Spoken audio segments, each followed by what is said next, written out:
Hello everyone, welcome back to Meenakshi's bio academy. So मैं हूँ Meenakshi Rajput and मैं आप लोगों के जो मैंने CU सेट 2020 का जो मैं आपको पेपर सॉल्व करवा रही थी उसका मैं पार्ट 2 आज आपको लेकर आई हूँ। कुछ क्वेश्चंस हमने पार्ट 1 में कर लिए थे, तो बाकी के बचे हुए क्वेश्चन हम आज करेंगे। So without wasting any time let's start. Okay, and अगर आप लोगों को वीडियो अच्छा लगा है तो प्लीज़ लाइक कर दीजिएगा and also subscribe my channel. And मैं अपनी जो प्रीवियस वीडियो है उसका लिंक ऊपर डाल दूंगी, तो आप वहाँ से प्रीवियस वीडियो भी देख सकते हो, राइट। तो आज हम सारे क्वेश्चन जो है वो कंप्लीट कर लेंगे। The trait follows the Mendelian inheritance pattern in a population maintaining the genetic equilibrium. If 16% of the population showed the recessive trait, then the frequency heterozygous dominant individual in that population is, right? तो इसमें इसने क्या बोला है, 16% of the population showed the recessive trait। तो 16% जो है Q square वाले हो गए आपके 16%, तो दैट विल बी 16/100, उसको मैं कर देती हूँ 0.16। तो Q की वैल्यू कितनी आ गई, आपकी आ गई 0.4, राइट। तो Q से हम P plus Q is equals to 1, Hardy Weinberg law के अकॉर्डिंग कर रहे हैं हम, राइट। तो ये आपके पास में P की वैल्यू आ जाएगी बच्चे 0.6, राइट। तो P स्क्वायर की वैल्यू कितनी आ गई, which is the homozygous dominant, जो होमोजाइगस डोमिनेंट जीनोटाइप की फ्रीक्वेंसी हो गई, दैट विल बी 0.36। तो अब यहाँ से frequency of the homozygous dominant individual it will B 36%। तो आंसर हो जाएगा आपका सी। एन इंडिविजुअल फीमेल पूछा है, ध्यान रखेंगे, with the down syndrome is best represented by. Down syndrome क्या होता है, ट्राइसोमी 21 हो जाता है, राइट। मतलब कि 21 क्रोमोसोम के आपके पास में 3 कॉपीज हो जाती हैं। तो इस केस में क्या होगा, पहले सबसे पहली बात फीमेल हम देखेंगे। तो फीमेल क्या है यहाँ पे, ये फीमेल है एंड 44 की जगह 45 ऑटोसोम्स हो गए, तो ये आपका करेक्ट आंसर यहाँ पर हो जाएगा। Next is which one of the following cell is the part of the immune system. So आपके जो ऑल ऑफ द एबव हो जाएंगे, right. All of the above are the part of the immune system. हर किसी का कुछ ना कुछ यहाँ पर क्या है, रोल है। Okay, antibodies are, your antibodies are glycoproteins. बच्चे वहां पे क्या होता है, कार्बोहाइड्रेट भी अटैच्ड होता है, so they are the glycoprotein. This question is important, कई बार एग्जाम में रिपीट हुआ है। Okay, next is light chain and heavy chain of antibody are joined by. Okay, तो क्या मैं इस तरह से एंटीबॉडी का स्ट्रक्चर बना देती हूँ, राइट। ये आपकी हैवी चेन है, right, this is your light chain. तो ये जो होती है डाइसल्फाइड लिंकेज से कुछ इस तरह से लिंक्ड होती है, और हैवी चेन भी आपस में डाइसल्फाइड लिंकेज से लिंक्ड होती है, राइट। तो यहाँ पे जो लिंकेज है that is the disulphide linkage. Okay, it's so यहाँ पे है what is a nucleotide blast. Nucleotide blast जो है, ब्लास्ट क्या होता है, सबसे पहले blast is your basic local alignment search tool होता है, right. This is the basic local alignment search tool. तो इसके अंदर क्या करते हैं हम, सिमिलैरिटी, जो लोकल सिमिलैरिटी होती है बिटवीन द सीक्वेंसेस, वो हम इसमें देखते हैं। An algorithm to synthesize of the nucleotides, no, this is wrong. An algorithm for comparing the DNA sequences, yes. An algorithm to determine the DNA damage, no. So answer will be B. In the agarose gel electrophoresis, DNA sample कहाँ migrate करते हैं, they migrate towards the anode, which is the positively charged electrode, right. So अब आते हैं आपका phagocytosis is a concept. Phagocytosis में क्या होता है कि इनगल्फमेंट हो जाता है, right. So phagosomes are united to form the bigger vacuole. Cell division process of the phagocytes, development stages of the bacteriophage, और a mechanism use to remove the foreign pathogen and the cell debris, right. So ये जो macrophages होते हैं, जो कि आपके phagocytes होते हैं, दे बेसिकली फेगोसाइटोसिस कर लेते हैं किसका, आपके फॉरेन पैथोजन्स का एंड सेल डिब्रिस का, राइट। और उनको एक तरह से रिमूव करने में हेल्प करते हैं एंड उनको प्रेजेंट करते हैं किसके, आपके टी सेल, इम्यून सेल्स को। ओके, सो ये आपका हो गया D. Rickets is caused due to the deficiency of vitamin D. Next is which one of the following stimulate the synthesis of the milk protein. So milk protein का जो synthesis होता है वो prolactin करवाता है, which is secreted by the anterior pituitary, right. Next question is the portion of the drosophila body plan that will produce the wings, right. So आपका ये drosophila है, मैंने जैसा तैसा बनाया। Okay, so this is the head part, ये उसका head है, है ना, ये उसका थोरेक्स है, थोरेक्स के अंदर prothorax, mesothorax and metathorax, and then this is the abdomen, right. So यहाँ पे थोरेक्स पार्ट में आप देख रहे हो, एंड स्पेसिफिकली मीजोथोरेक्स से क्या हो रहा है, विंग्स यहाँ पे बन रहे हैं। तो क्या मैं बोल सकती हूँ, आंसर यहाँ पे हो जाएगा डी थोरेक्स, राइट। नेक्स्ट है a phage that destroys the host cell, उसको हम बोलते हैं virulent phage, right. Virulent phage क्या करता है बच्चे, जो सेल होता है जिसके अंदर वो गया है, जिस बैक्टीरियल सेल के अंदर वो गया, राइट, वहां पे वो डिवाइड करेगा, उसका डीएनए जो होगा उसका रेप्लिकेशन होगा, राइट, उसके कैप्सिड जो होगा वो बनेगा, देन उनकी असेंबली होगी, एंड देन वो क्या करेगा, अल्टीमेटली जो बैक्टीरियल सेल है, जो वो सेल है जिसके अंदर उसने इतना सब कुछ किया, अब उसको क्या कर देगा, लाइसिस करके उसका, और ये रिलीज हो जाएगा। सो जो ऐसा करता है, डिस्ट्रॉय कर देता है होस्ट सेल को through the lysis, that is your virulent phage. Okay, hospital acquired infections are known as, देखो ट्रांजिएंट इन्फेक्शंस तो वो होते हैं जो कि शॉर्ट टाइम पीरियड के लिए रहते हैं, right. Acquired infections they are the, उसमें एग्जैक्टली नहीं लिखा है कि कहाँ से आपने उसको एक्वायर किया है, राइट। तो नोसोकोमियल इन्फेक्शंस जो होते हैं, दीज आर द इन्फेक्शंस जो कि आप कहाँ से ले लेते हो, हॉस्पिटल से एक्वायर कर लेते हो, जब आप क्या रहे हो, लॉन्ग टाइम तक आप हॉस्पिटल में रह रहे हो, या फिर अभी आपका कोई सर्जरी वगैरह हुआ है, उसके बाद आप घर आ गए हो, तो आपको कुछ इन्फेक्शन हो गया था, तो वो आपने कहाँ से एक्वायर किया, हॉस्पिटल से एक्वायर किया है, right. So that is the nosocomial infection. And contagious infection वो होते हैं जो कि स्प्रेड होते हैं, right. So answer would be C here. Then which of the following is not an antibiotic, यहाँ पे अगर हम देखेंगे तो एम्पिसिलिन, सिफेलोस्पोरिन एंड स्ट्रेप्टोमाइसिन, तो आई थिंक यहाँ पे तीनों ही एंटीबायोटिक्स हैं, राइट। तो ampicillin is the type of the penicillin, penicillin जैसा ही एक एंटीबायोटिक है, सिफेलोस्पेरिन एंड स्ट्रेप्टोमाइसिन ऑल्सो। आंसर यहाँ पे आई डोंट थिंक कि कोई करेक्ट ऑप्शन यहाँ पर गिवन है, ठीक है। Alright, next question. Glycoproteins projections that serve to attach coronavirus 19 to the human host are, उनको हम बोलते हैं बच्चे स्पाइक्स, राइट। आप इस स्ट्रक्चर में देखोगे, ये जो आपको ऊपर की तरफ दिख रहे हैं, इनसे ये अटैच करते हैं ह्यूमन होस्ट सेल्स में, राइट। सो इनको हम बोलते हैं spikes, glycoprotein, right. Okay, then आता है which one of the following immunoglobulin is the gives a primary immune response, तो प्राइमरी इम्यून रिस्पॉन्स में आपकी IgM जो होती है वो बनती है, देन बाद में क्या होता है, आपकी IgG बनती है, राइट। फर्स्टली जो अर्ली जो प्राइमरी रिस्पॉन्स में जो बनेगी, that will be your IgM। Monoclonal antibody recognises, monoclonal antibody क्या रिकॉग्नाइज करती है, वो पूरे एंटीजन को रिकॉग्नाइज नहीं करती है, वो सिर्फ और सिर्फ एक एपिटोप को रिकॉग्नाइज करती है जिसके अगेंस्ट वो रेज हुई है, right. So the answer would be C here.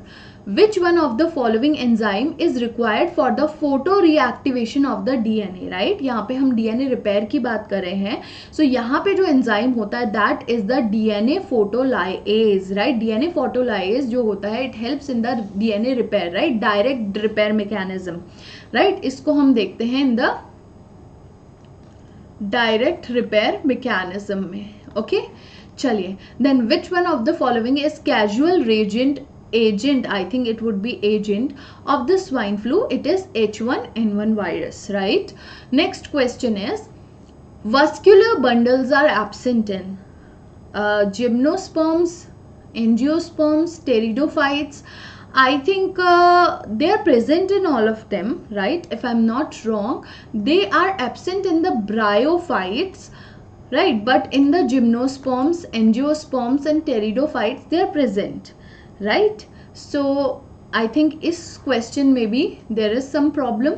Name of the plant hormone that is responsible for the ripening of the fruit, that is your ethylene, which is a gas hormone, right? जो कि क्या है, gas hormone होता है, right? चलिए, next is which one of the following technique used for the DNA footprinting of the human beings? तो DNA footprinting में we use the RFLP, right? We use RFLP for the DNA fingerprinting of human beings. Which one of the following is the genetically modified crop? So all of them, right? Your BT brinjal, golden rice, flavor saver tomato, they are all genetically modified crops. Okay, then which technique used for qualitative estimation of the DNA in the plant product. So qualitative estimation के लिए बच्चे centrifugation में how you can estimate it qualitatively right, हम नहीं कर सकते. electroporation से DNA extraction से हम कैसे उसको qualitative analysis कैसे कर सकते हैं. So we can do it through the electrophoresis, right. Next is which one of the following cloning vector incorporate highest length of the DNA fragment, right. कॉस्मेट फास्मेट को तो छोड़ ही दो, जब यहाँ पे ये तुम्हारे यैक और बैक है, राइट, यहाँ पे बाप प्रेजेंट है तो इन दोनों को तो छोड़ दो बच्चों को, है ना. सो आपका जो बैक्टीरियल आर्टिफिशियल क्रोमोसोम होता है BAC, it can incorporate up to you can say 200 kb, right, up to 200 kb. And आपका जो ईस्ट आर्टिफिशियल क्रोमोसोम होता है इट कैन इसकी जो कैपेसिटी होती है इट इज अराउंड 1000 kb के आसपास होती है, up to 1000 kb, right, up to 1000 kb होगी. यहाँ पे भी अप टू 200 kb होगी. सो आंसर हो जाएगा आपका यैक. Which technique is use to deduce, मतलब आपको डिड्यूस करना है, मतलब आपको उसमें बताना है the nucleotide of the DNA fragment. जो डीएनए फ्रेगमेंट है उसके न्यूक्लियोटाइड कौन से हैं, क्या है, मतलब आपको सीक्वेंस इसके अंदर बताना है. तो आप किस में से बता सकते हो, gel electrophoresis, DNA sequencing, PCR. So you can go through the DNA sequencing. आपके जो सेकेंडरी मेटाबोलाइट्स होते हैं they are produce through the cell suspension culture, right. So cell suspension culture में जो आपके सेकेंडरी मेटाबोलाइट्स होते हैं they are majorly produced. Okay, so which one of the following method is use synthesize desired DNA sequence in vitro, right, used to synthesize desired sequence in vitro. desired जो भी आपका sequence है उसको synthesis करने के लिए genetic profiling नहीं होगा, sudden hybridization में हम just find out कर रहे हैं, polymerase chain reaction में हम कर सकते हैं, gene cloning में भी कर सकते हैं, but gene cloning में it will occur in vivo होगा. तो हम ये in vitro करवाना चाहते हैं, so that will be polymerase chain reaction, right. The cDNA clone differs from the genomic DNA clone. जो cDNA के क्लोन होते हैं वो जीनोमिक डीएनए के क्लोन से कैसे डिफर करते हैं, जो cDNA के होते हैं वो आरएनए से बने होते हैं, राइट. आरएनए को हम क्या करते हैं, रिवर्स ट्रांसक्रिप्टेज देते हैं, उससे हम cDNA बनाते हैं.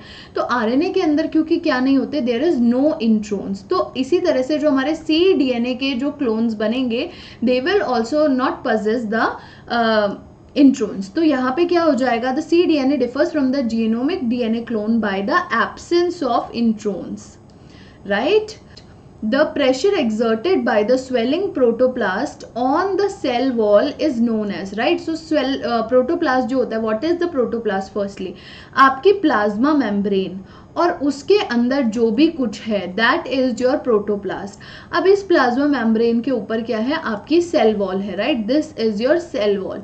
तो अब अगर यहाँ पे अंदर स्वेलिंग आ गई है तो ये जो प्लाज्मा मेम्ब्रेन है, प्रोटोप्लास्ट है, ये बाहर की तरफ प्रेशर लगाएगा ड्यू टू द स्वेलिंग. तो इसको हम क्या बोलते हैं, टर्गर प्रेशर बोल रहे हैं. Clear. Now the stomata opens in the night, रात को स्टोमेटा ओपन हो रहे हैं, and closes in the day time. तो ऐसा कब होगा कि जब रात को स्टोमेटा ओपन होंगे, दिन में नहीं. क्यों, क्योंकि हमको वाटर लॉस को प्रिवेंट करना है. तो ये होगा आपके कैम प्लांट्स के अंदर, जेरोफाइट्स के अंदर, राइट, सुक्यूलेंट के अंदर, है ना, जेरोफाइट्स के अंदर होगा, राइट. So non cyclic photophosphorylation in C3 plant lead to the production of. तो आपका नॉन साइक्लिक फोटोफॉस्फोराइलेशन मतलब कि आपका फोटो सिस्टम 1 एंड आपका photo system 2 both are involve, and यहाँ पे आपका क्या बनेगा, NADPH एंड ATP बनेगा, right. So how many number of the ATP molecule will be generated by the oxidation of the one molecule of the glucose through the aerobic respiration. aerobic respiration मतलब कि हम क्या करेंगे बच्चे, glycolysis करेंगे. Glycolysis करने के बाद में जो आपका पायरुवेट बना it will convert into the acetyl CoA. Then उसका क्या होगा, वो TCA साइकिल में जाएगा, आपकी जो क्रैब साइकिल होती है उसमें जाएगा, एंड देन वहां से जितने भी आपके NADH, आपके FADH2, आपके जो GTP, ATP, वो सारी सब कहाँ एंटर करेंगे, they will enter into the from the glycolysis and the TCA both they will enter into the your electron transport system, right. So electron transport system और electron transport chain के अंदर जाएंगे और वहां पे ये क्या करेंगे, ATP प्रोड्यूस करेंगे. सो इस पूरे प्रोसेस में आपकी 38 ATPs मैक्सिमम प्रोड्यूस होती हैं. Clear. Then in the 5 kingdom classification the archeans and nitrogen fixing bacteria were included under, they were present under the Monera, right? Monera के अंदर वो present थे, right? Okay, so next is the nucleosome core possess. nucleosome का core जो होता है वो किसका बना होता है? Histone octamer. तो यहाँ पे कौन से हिस्टोन्स ऑक्टामर्स होते हैं? There will be H2A, H2B, H3 and 4. इसका क्या होगा? ऑक्टामर. तो ये 4 है, तो ऐसे एक एक कॉपी इनकी और प्रेजेंट होगी. तो ये हो गया आपका C. ओके, H1 जो होता है, कई बच्चे H1 भी सोचेंगे, बट H1 जो है बच्चे ऑक्टामर नहीं बना रहा है, कोर नहीं बना रहा है, राइट? H1 जो है वो लिंकर हिस्टोन है. Clear? Then the cycling of the elements in an ecosystem, उसको हम क्या बोलते हैं? बायोजियोकेमिकल साइकिल बोलते हैं. Next is which one of the following is most appropriately describe as the cell lines. Then होता है आपका the enzyme used in standard PCR based gene amplification. तो उसमें आपको पता है पीसीआर में हमको चाहिए होता है थर्मोस्टेबल पॉलीमरेज. तो thermostable polymerase is your Taq polymerase. Clear? बाकी सारे जो होते हैं they are not thermostable. Okay, next is resolving power of your microscope can be increased by. तो resolving power हम कैसे increase कर सकते हैं बच्चे? D is equals to 0.61 lambda upon NA, your numerical aperture, right? तो अगर मैं क्या कर दूंगी, numerical aperture की वैल्यू इंक्रीज कर दूंगी और lambda की वैल्यू डिक्रीज कर दूंगी, तो यहाँ पे क्या resolving power उस माइक्रोस्कोप की बढ़ जाएगी, राइट? तो shorter wavelength and decreasing, no, shorter wavelength and increasing the numerical aperture, right? So this will increase the resolving power. According to the Beer-Lambert's law, absorbances, right? So Beer ने क्या कहा था कि जो absorbance है is directly proportional to the concentration of the sample, and Lambert ने क्या कहा था that absorbance is directly proportional to the optical path length, right? Optical path length. तो यहाँ पे पूरा तो नहीं दिया है, बट हम उसको concentration से जरूर यहाँ पे relate कर सकते हैं. So it is directly proportional to the concentration of the sample. Right, the tendrils of the garden pea coiling around any support during the long day is known as. तो यहाँ पे क्या है कि जो आपके ये जो टेंड्रल्स हो गए या स्टेम्स जो होती हैं, राइट, वो जो कॉइलिंग कर रही हैं अराउंड एनी सपोर्ट. तो this is the example of the thigmotropism, जो कि क्या होता है किसी स्टिमुलाई के रिस्पॉन्स में होता है. What do you mean by the apoptosis? Apoptosis is the ATP dependent programmed cell death, right? It is the programmed cell death. Now, during the gastrulation, the developing embryo undergoes the reorganization of the cells in the multi-layer structure, and each of the layer will be differentiated into the distinct part of the fully developed organism in due course of time. Which one of the following layer is responsible for the development of the skin and the nervous system? Okay, so यहाँ पे आपसे skin and nervous system का पूछा गया है. Nervous system, right? तो यहाँ पे आपके जो एक्टोडर्मल सेल्स होते हैं they form the neural plate, and वही आपके जो होते हैं स्किन भी यहाँ पर फॉर्म करेंगे. So it will be the ectoderm.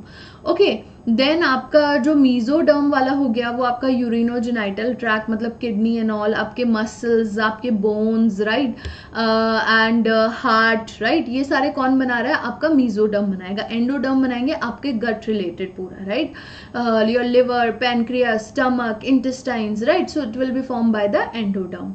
Alright, so अभी स्किन एंड नर्वस सिस्टम का पूछा, that will be the ectoderm. Next is the growth of the organism occurs when. Growth कब होगी?